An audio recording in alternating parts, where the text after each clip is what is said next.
Andrew Wilson is 20 years old in the summer of 1944. A lieutenant in C Squadron, 141st Royal Armoured Corps, commanding a troop of 3 Churchill tanks through Bocage country south of Caen. His tanks are identifiable at distance by the 2-wheeled armoured trailers they tow at the rear, 6.5 tons each, containing 400 gallons of pressurised thickened fuel and 5 cylinders of compressed nitrogen. A 3-way armoured coupling connects the trailer to a pipe running along the outside of the hull, feeding a projector nozzle mounted where the tank's hull machine gun used to be. At full output, that nozzle delivers 4 gallons of burning fuel per second. The effective combat range is 80 yards. The absolute maximum under ideal conditions is 150. The trailer holds enough for 80 one-second bursts before it empties. Wilson survives the war. He earns the Military Cross, an award given specifically for exemplary gallantry in the face of the enemy, not for duration of service or survival alone. In 1956, 11 years after the last shot was fired in northwest Europe, he publishes a 202-page memoir with plates and maps printed by Kimber in London. He calls it Flamethrower. The subtitle on some editions reads, Memoir of a Crocodile Tank Commander, D-Day to the Rhine. He writes the entire book in the third person, not I approached the bunker, not I pulled the trigger, always he. The Wilson who commanded those 3 tanks is placed at a grammatical distance from the Wilson who is writing about them.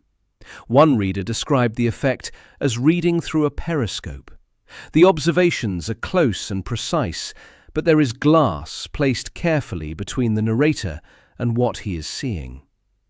A memoir about combat, written entirely in the third person, isn't a stylistic decision made for elegance. It's a mechanism for surviving the act of documentation itself. Keep that thought. Come back to it. Something needs to be corrected before going further, because it has been stated so often and with such confidence that it has become the foundational premise of almost every popular account of this vehicle. It's wrong in a way that changes the entire moral weight of the story. The story runs approximately like this. The Churchill crocodile towed 400 gallons of flammable fuel on a trailer. Anti-tank fire could hit that trailer. The trailer could detonate. The crew was therefore riding an incendiary device into combat.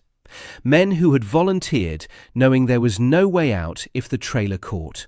Heroes or madmen, depending on your perspective. Climbing aboard what amounted to a mobile bomb because somebody had to. It's a clean, dramatic premise. It's adjacent to several genuine facts. The part about 400 gallons is true. The part about the trailer is true. The rest is wrong, in a way that matters enormously to what the actual story is. British engineers developing the crocodile system in the early 1940s confronted a specific engineering problem. A flamethrower tank that stores several hundred gallons of fuel inside its armoured hull will eventually kill its crew through the simple mechanics of the thing being hit. Their solution wasn't to accept this as an occupational hazard. It was to eliminate the hazard through design. Put the fuel outside the tank entirely, in a dedicated armoured container towed behind, connected to the projector through a pipe running along the exterior of the hull. If anti-tank fire hit the trailer, it was dealing with armoured sheet steel, compressed nitrogen and fuel. The crew, meanwhile, was inside a Churchill Mark VII. The Churchill Mark VII's armour specifications weren't incidental to this argument. Frontal plates ran to 152 mm, hull front, turret front. Hull sides were 95 mm. The Tiger I, the German heavy tank against whose capabilities every Allied armour engineer measured their work in 1944, had 100 mm of frontal armour. The Churchill Mark VII exceeded it by 52 millimeters on the front and was broadly comparable on the sides. The vehicle weighed 40 tons without the trailer and 46.5 tons with it. Its Bedford, horizontally opposed, twin-six petrol engine produced 350 horsepower and moved the vehicle at 15 miles per hour on roads. Operational range was 56 miles.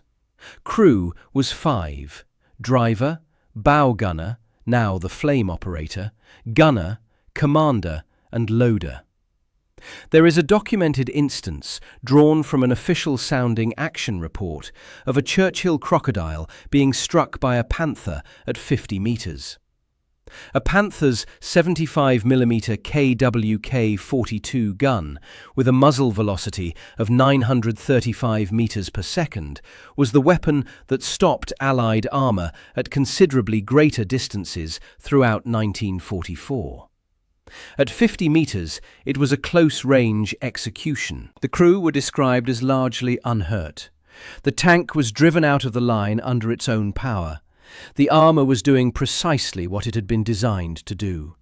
The separation between the fuel and the crew was doing exactly what the engineers intended when they put the fuel outside the hull.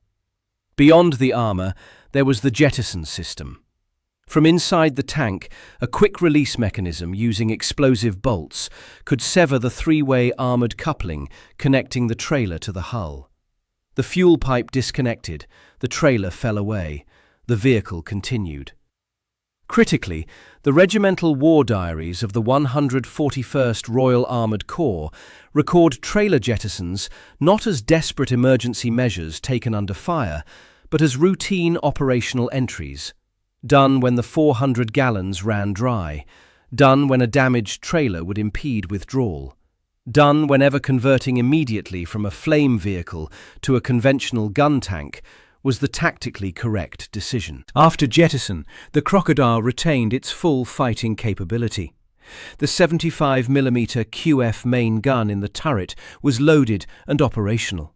The coaxial Besser machine gun was in position, and the crew had not left their seats to achieve any of this.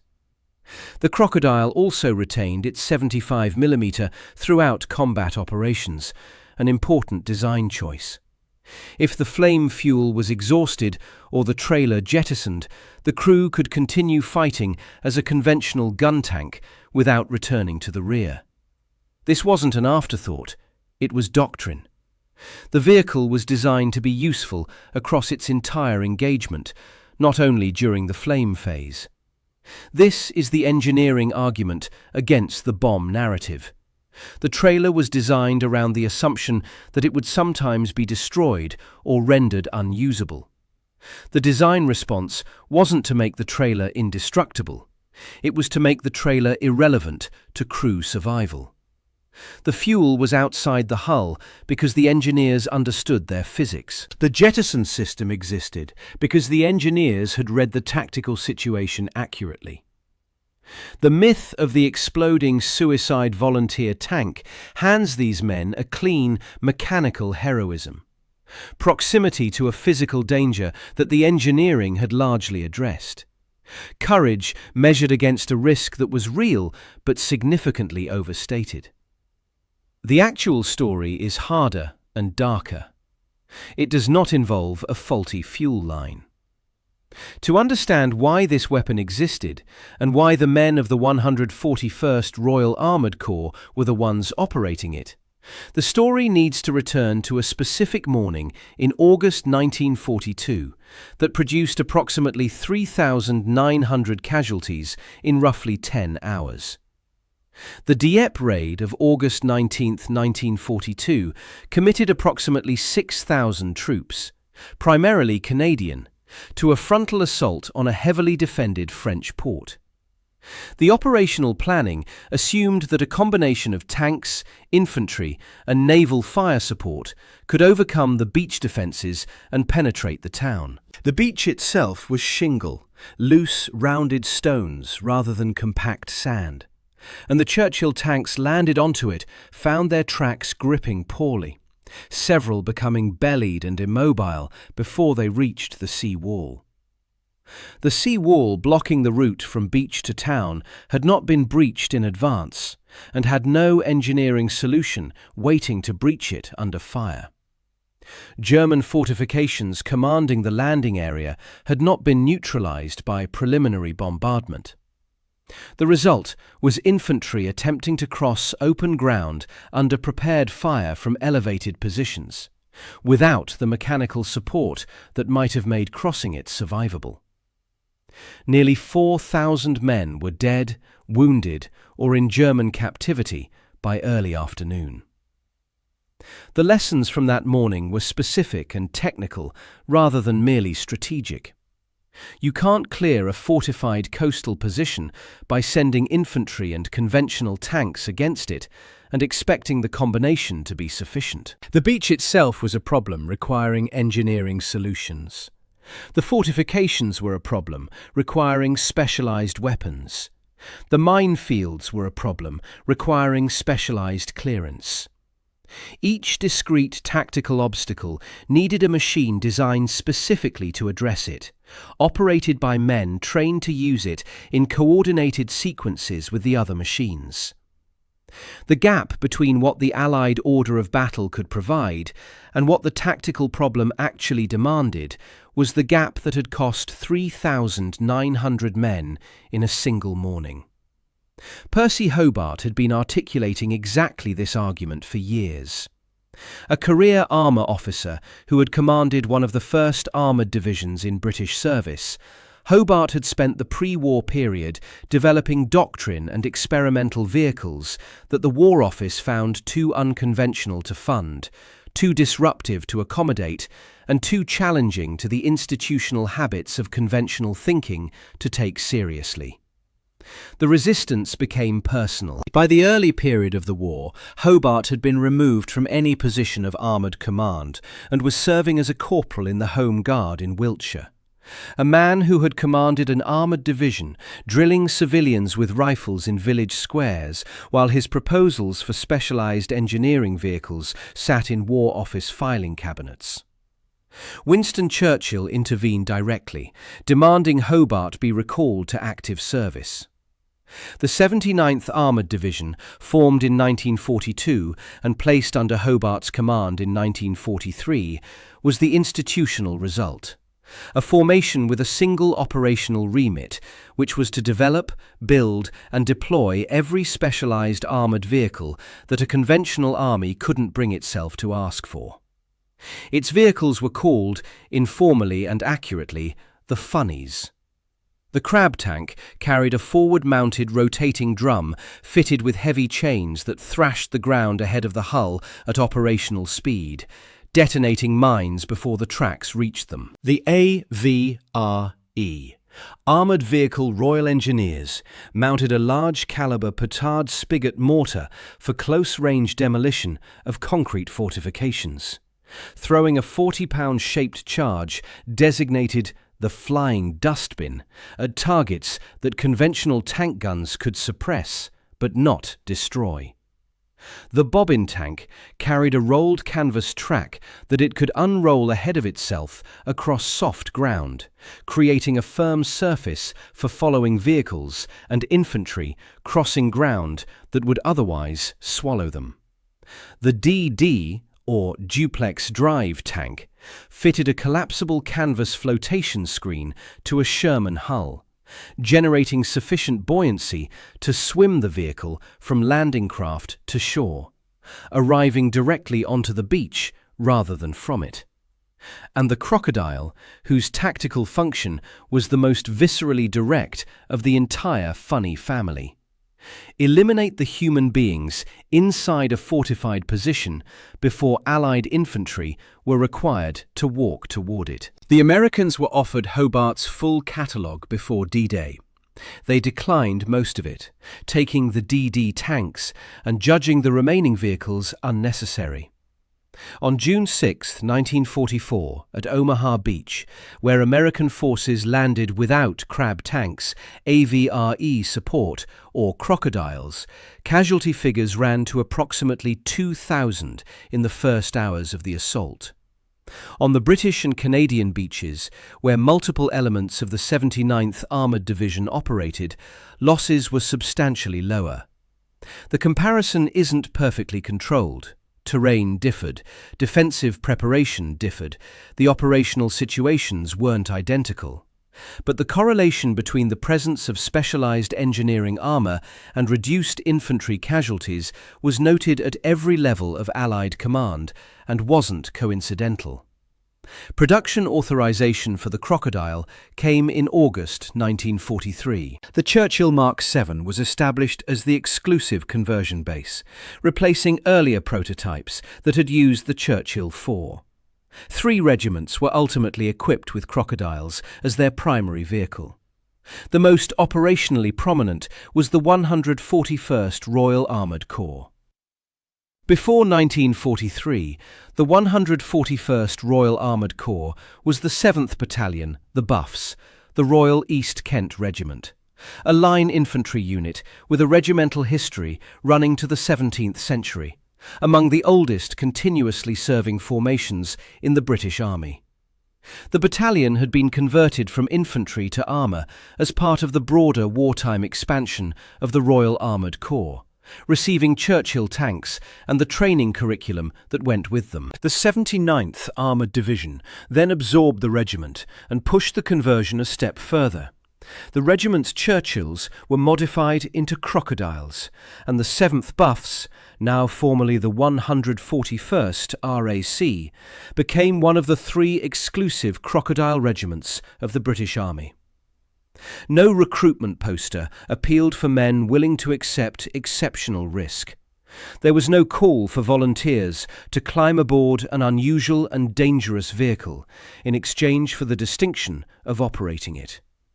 There was a regiment that had been given a vehicle and an operational role, and there was a training program that the regiment undertook under constrained time and limited available space to prepare for its first operational deployment.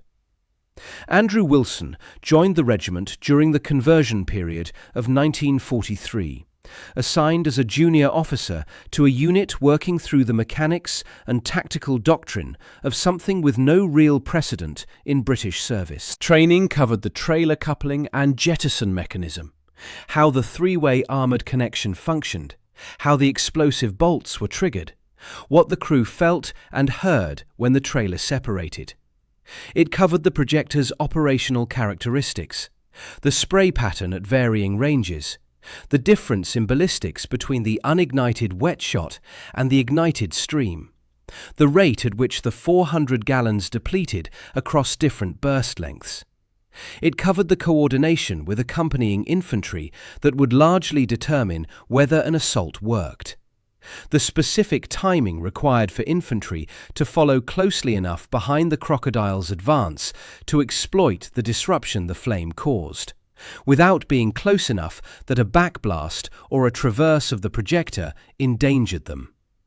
Training time was, by multiple accounts, significantly compressed. The 141st's conversion to the crocodile role took place within a training window that was described in subsequent accounts as confined both in time and in the space available to conduct meaningful live-fire exercises. The operational reality of Northwest Europe was going to teach the regiment things that the training period hadn't been long enough to cover. What training definitely didn't include was a formal written briefing about what would likely happen to a crocodile crew member taken prisoner by certain German formations. That information didn't travel through official channels. It travelled the way operationally dangerous knowledge always travels in forward units, through the accumulated experience of men paying close attention to what happened to people who operated this weapon in this theatre against these defenders, and through the informal conclusions those observations produced.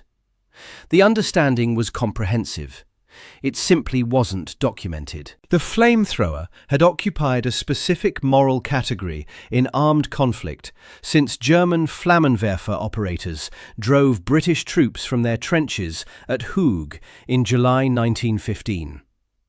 The weapon's nature, intimate, inescapable, without the abstracted physical distance of rifle or artillery fire, placed it in a register that soldiers on both sides understood intuitively, without requiring doctrine to explain it. Conventional weapons killed. The flamethrower killed in a way that people remembered differently, described differently, and responded to differently at the level of visceral human reaction. 30 years of industrial warfare had not softened this distinction. If anything, it had hardened it. German forces in northwest Europe, and particularly SS formations that formed the backbone of the defence in the specific sectors the crocodile was deployed to clear, operated with documented consistency regarding certain prisoner categories. The 12th SS Panzer Division, Hitlerjugend, which defended the Bocage country south of Caen against the British and Canadian advance through June and July 1944, murdered more than 150 Allied prisoners of war, predominantly Canadian, in a series of killings documented across multiple post-war investigations and war crimes proceedings. These weren't isolated incidents. They were a pattern of conduct established within the first weeks of the formation's combat deployment, carried out systematically across multiple locations. A crocodile crew, whose vehicle was disabled and overrun by a formation with that record, wasn't dealing with a theoretical risk calibrated from worst-case planning documents. They were dealing with a specific operational context in which the enemy's approach to prisoners had already been established, in which the weapon they operated generated a specific and documented hatred among the formations most likely to overrun them, and in which the combination of those two facts produced a consistent operational understanding among 141st RAC crews. This can't be stated as formal German policy specifically targeting crocodile operators. No such policy document has been definitively established in the historical record. What can be said is that the combination of circumstances, the weapon, the formations, the documented behaviour toward prisoners generally, produced a consistent operational understanding among crews that the standard courtesies of prisoner status weren't reliably available to them. This understanding shaped how they fought. It shaped the calculation each crew made about the acceptable range of outcomes every time the engine turned over and the projector was loaded.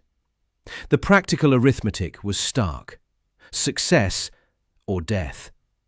The cushion of wounded survival and prisoner status that provides most soldiers a mental escape from the worst-case scenario of their vehicle being destroyed wasn't reliably present for a crocodile crew member in certain tactical situations. And the crews knew which situations those were, because their operational environment had made it clear enough.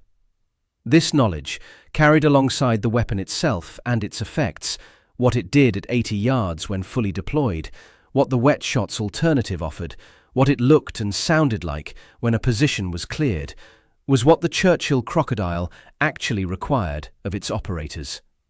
The trailer could be jettisoned. The armour could stop a Panther round at 50 metres. The engineers had solved the mechanical problem. The human problem had no explosive bolt.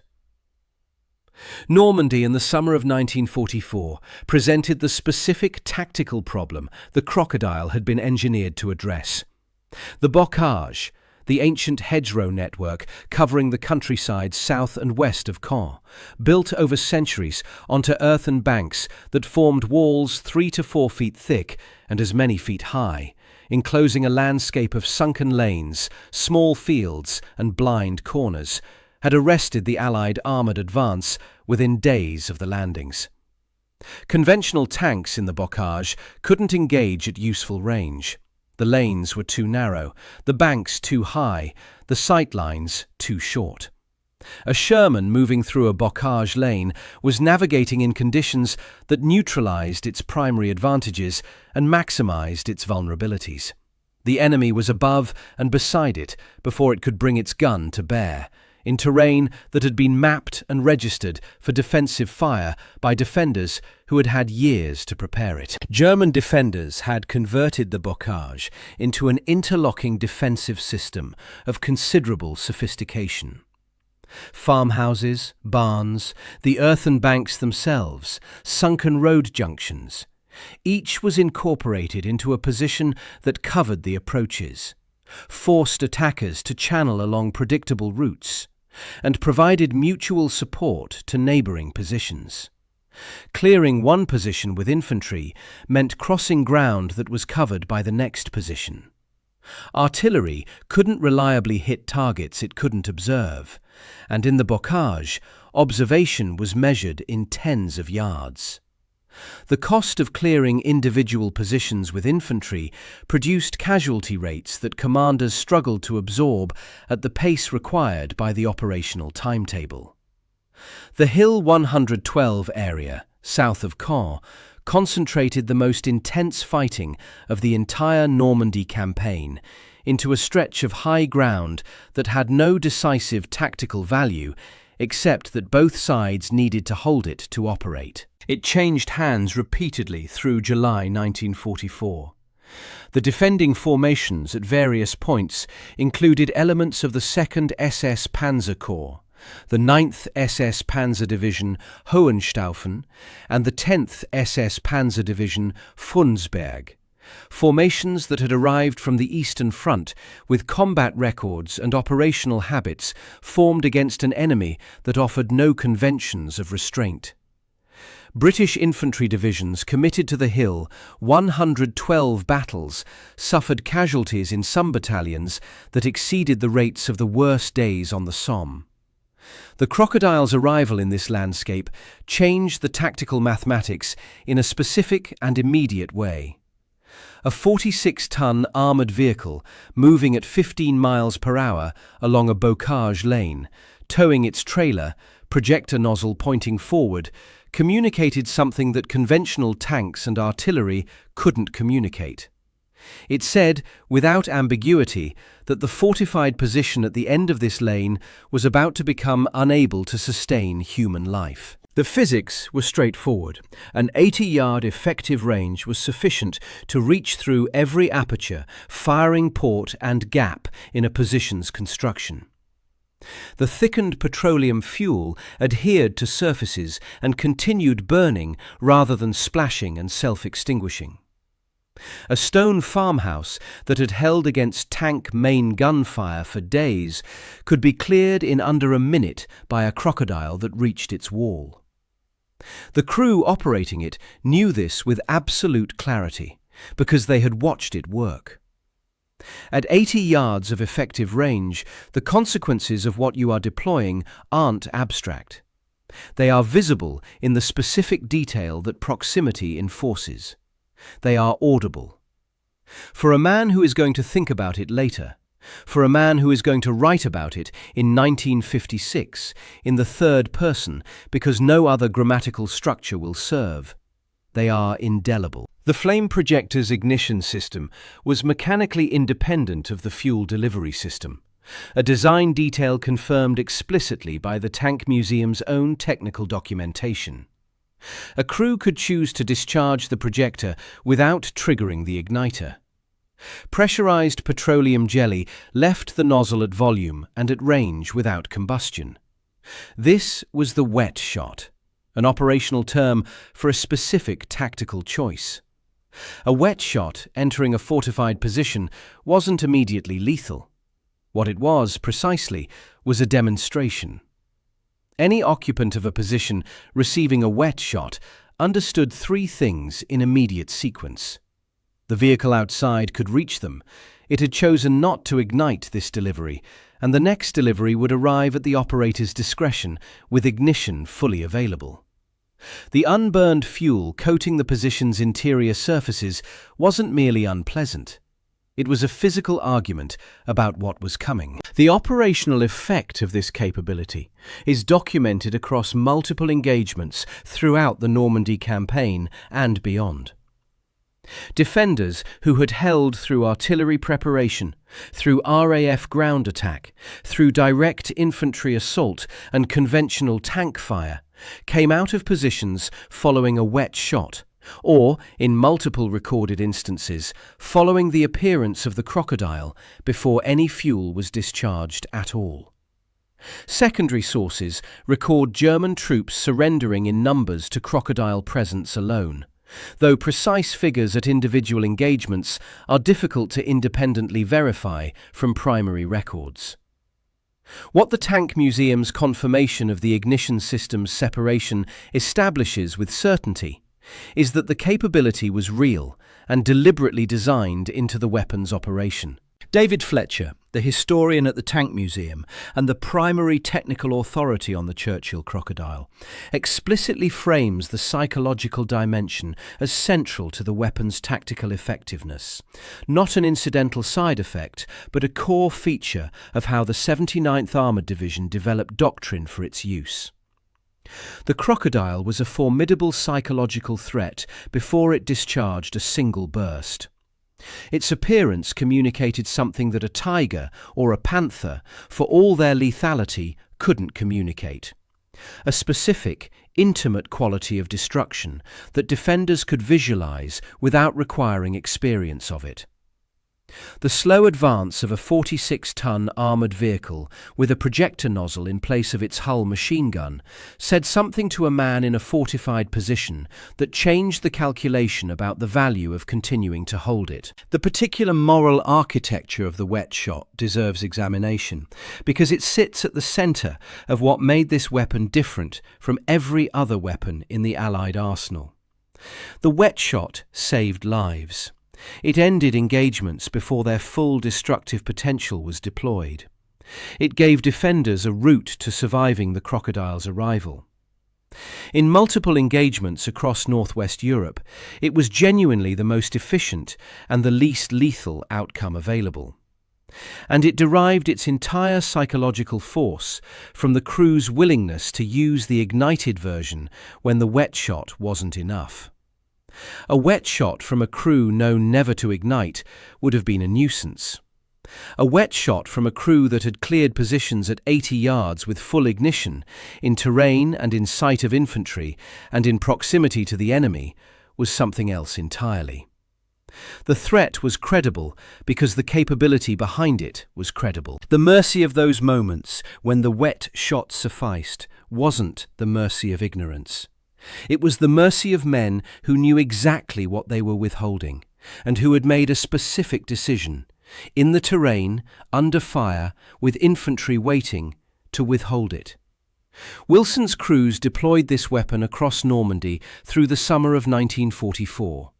Every tactically efficient outcome, every position taken, every surrender achieved before the full capability was used, was paid for in the accumulated knowledge of what the weapon could do and had done.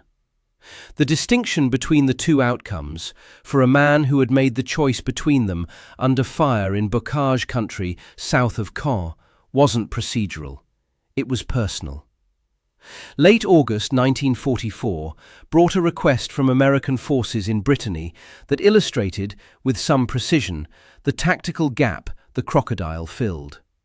The port of Brest was a major Atlantic deep-water harbour that German forces had been ordered to hold to destruction. General Hermann Bernhard Ramke commanded the garrison, a mixed force including paratroopers and naval infantry in positions incorporating centuries-old French fortifications, reinforced with reinforced concrete emplacements, anti-tank obstacles, and prepared artillery positions.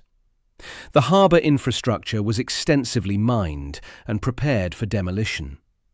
American forces investing Brest had conventional combat power in sufficient volume. What they lacked was a weapon capable of efficiently reducing reinforced concrete fortifications that field artillery could suppress but not reliably destroy at the pace the operational timeline demanded. The Americans had declined most of Hobart's catalogue before the D-Day landings, judging the specialised vehicles unnecessary to their operational requirements. By September 1944, facing fortifications that demanded exactly the capability they had declined, they borrowed what they needed from the British. A detachment of crocodiles from the 141st RAC was transferred to American operational control for the duration of the Brest siege. Wilson commanded a troop of 3 crocodiles during this period, operating his vehicles in support of American infantry working through the port's outer defensive belt. For US soldiers watching the 141st's vehicles at work, the demonstration was instructive. Ramka's garrison surrendered on the 18th of September 1944, though the port's infrastructure had been systematically destroyed, ensuring it would be of limited immediate use to Allied logistics, even in Allied hands. The Crocodile detachment returned to the 79th Armoured Division for subsequent operations. October brought the regiment north into the Netherlands. The objective was 's-Hertogenbosch, the Dutch city in the province of Noord-Brabant, in occupation since May 1940, now standing in the path of the Allied advance toward the Rhine. The city's name in Dutch is approximately rendered 's-Hertogenbosch in English phonetics, a compression of the medieval des Hertogenbosch, the Duke's Forest. 2 troops of crocodiles from the 141st RAC were committed to the urban fighting for its liberation. City streets compressed every element of the crocodile's operational calculus into its most concentrated form. The Bocage had offered narrow lanes, but lanes with fields and embankments offering some lateral space.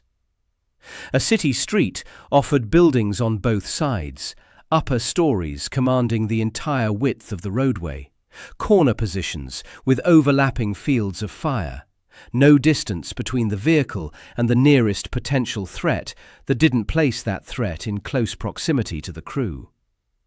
A crocodile that stopped moving in a city street in October 1944 stopped moving with the possibility of defenders on 3 sides, and no distance available between them. The execution risk that was a general operational concern in Bocage country was most immediately present in that environment.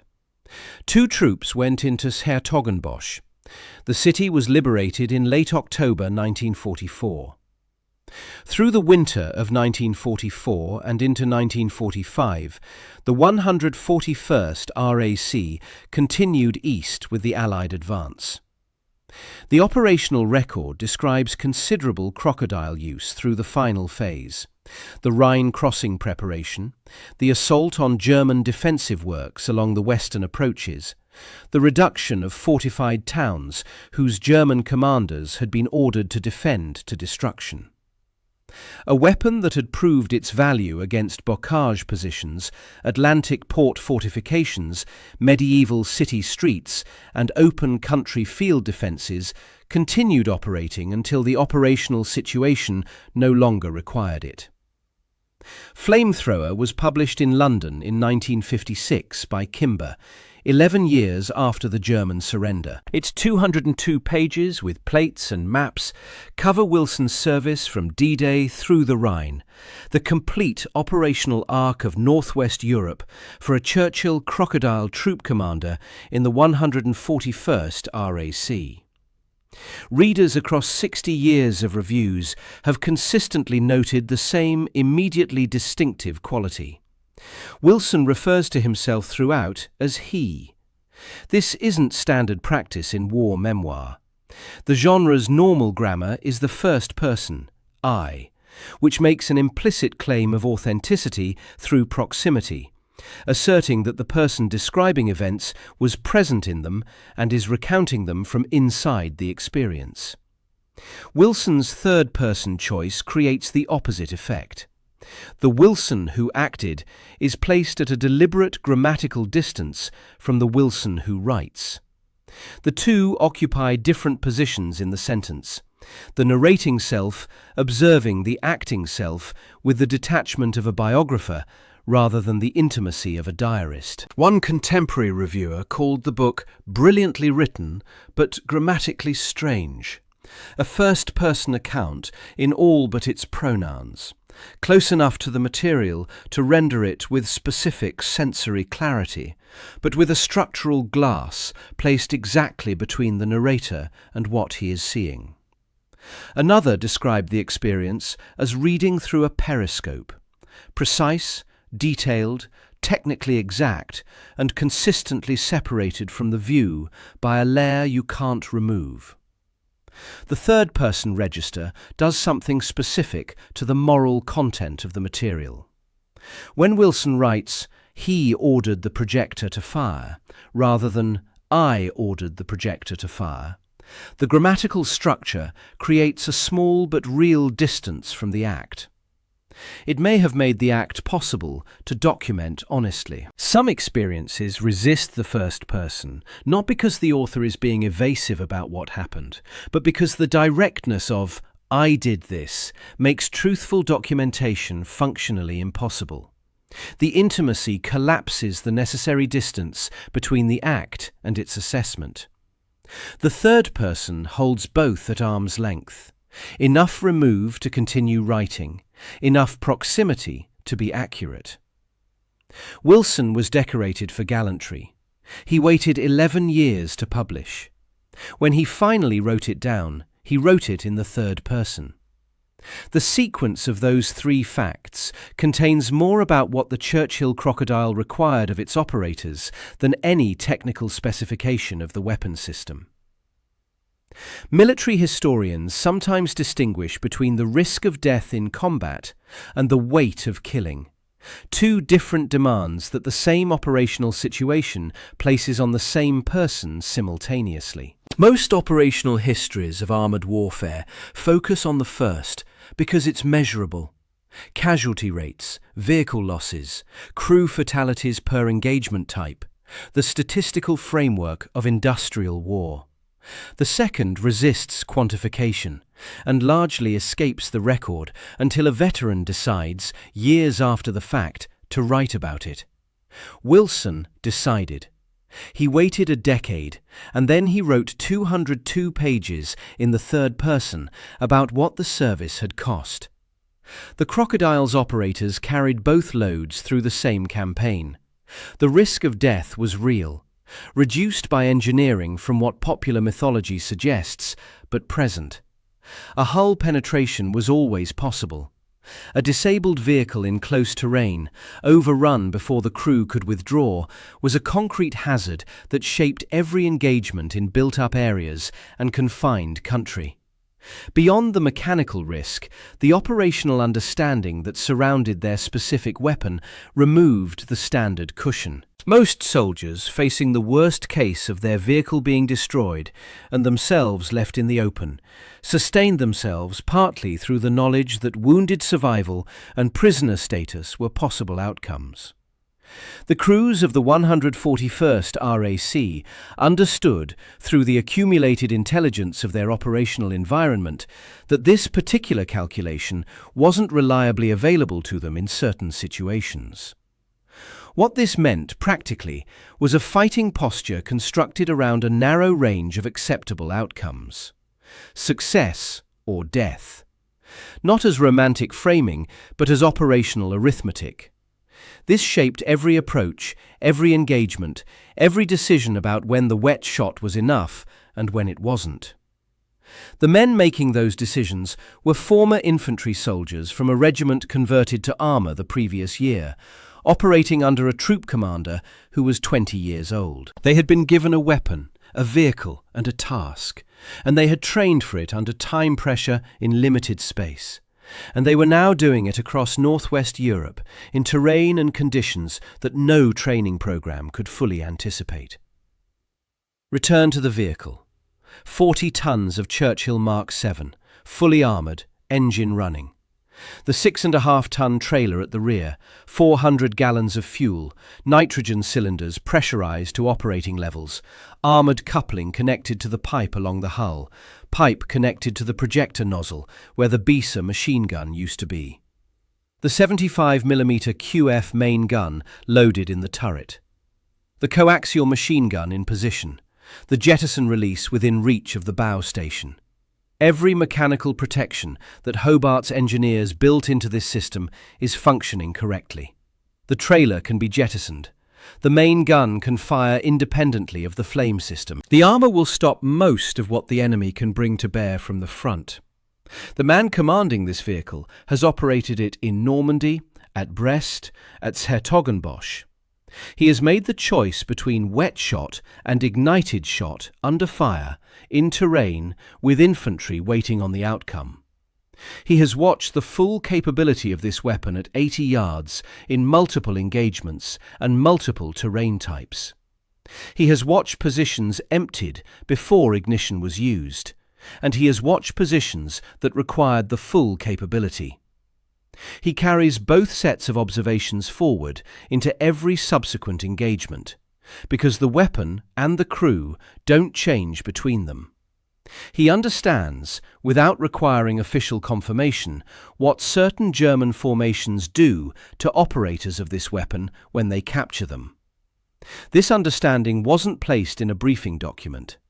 It exists in his operational awareness because his operational environment made it available. The engine is running. The projector is loaded. The infantry are waiting. Whether what this man demonstrates in that moment constitutes bravery in the conventional sense, the overcoming of fear in service of duty, the straightforward courage of moving forward despite the knowledge of risk, is a question Wilson's memoir declines to answer directly. The third-person grammar keeps that question at precisely the distance required to continue functioning, across the whole campaign and across the act of writing about it 11 years later. He drove toward the bunkers. He ordered the shots. He watched the results. The he holds all of it at the distance required to write it down. The crocodile's real terror was never the trailer. The exploding trailer myth gives these men a clean mechanical heroism, proximity to a physical danger that the engineering had largely addressed, admirable in the simple way that simple bravery is admirable. The actual weight was heavier and considerably harder to locate precisely. It was the weapon wielded at close range, repeatedly, across an entire campaign, from Normandy to the Rhine. It was the knowledge that the enemy's specific response to this particular weapon had removed the standard military safety net. It was the moral calculation demanded of a man instructed to offer mercy when possible, and full capability when not, making that determination in the specific terrain and time available, with infantry waiting on his decision. Andrew Wilson held all of this long enough to put it on paper. He chose the third person. He waited 11 years. The question the crocodile poses, whether bravery and moral weight, operational necessity and psychological cost can occupy exactly the same space in a man at exactly the same moment, is one that Wilson's memoir circles across 202 pages without resolution. It may not be resolvable. For the man inside the 40-ton armoured vehicle, engine running, projector loaded, the distinction between bravery and the absence of any better option may simply not have been the operative question. The infantry behind him couldn't take the position any other way, so he drove. Subscribe for more stories like this.